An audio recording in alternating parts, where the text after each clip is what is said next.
Imagine the scene. It's 2021 and the world is still grappling with the pandemic.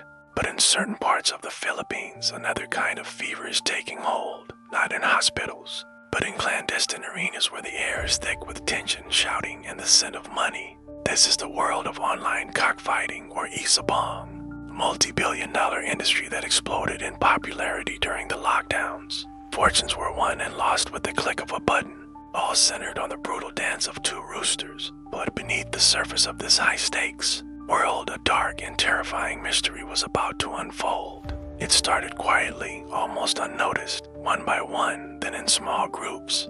People connected to the Isabong world began to vanish. These weren't just casual gamblers. They were seasoned cockfighters, agents, handlers, and master breeders, the very people who made the industry tick. In January 2021, a group of 6 men disappeared after attending a match at the Manila Arena. Their last known movements were captured on CCTV, showing them leaving the venue seemingly calm, accompanied by security personnel, then nothing.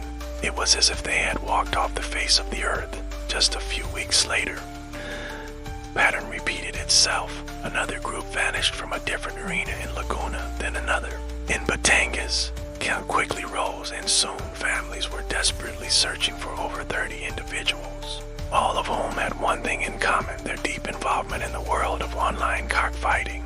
The cases were chillingly similar. The victims, known as Sabungeros, would travel to a major cockpit arena for a tournament. They would be seen on camera, and then, at some point, the digital trail would go cold.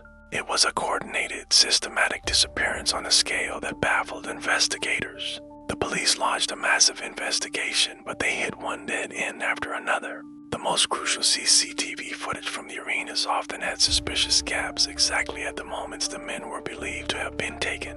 Witnesses were scarce, and those who might have known something were terrified into silence. The term game fixing started to circulate. The theory was that some of these men might have been involved in rigging matches, a practice that could cost powerful gambling syndicates millions. Was this a brutal, large-scale retaliation, a message sent in the most terrifying way possible? The danger was real and palpable.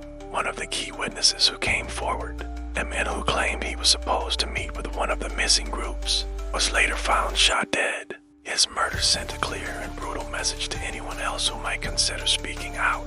The shadow of organized crime loomed large over the entire investigation. These weren't random kidnappings. They were calculated and ruthlessly efficient operations, hinting at a level of organization far beyond petty criminals. Perpetrators seemed to operate with impunity, confident they were untouchable. To this day, the case of the missing Sabungeros remains one of the Philippines' most haunting modern mysteries. Despite presidential orders and extensive police efforts, none of the more than 30 men have ever been found. No bodies, no ransom demands, no definitive answers, just an agonizing silence. For the families left behind, the online cockfighting industry was eventually shut down by the government in 2022 due to the scandal, but the questions linger. What really happened inside those arenas? Who was powerful enough to make over 30 people vanish without a trace? It's a chilling reminder that in the hidden corners of high-stakes gambling, some debts are paid not with money, but with lives. Thank you for watching, and if you found this story compelling, please consider subscribing for more deep dives into unsolved mysteries. Stay safe out there.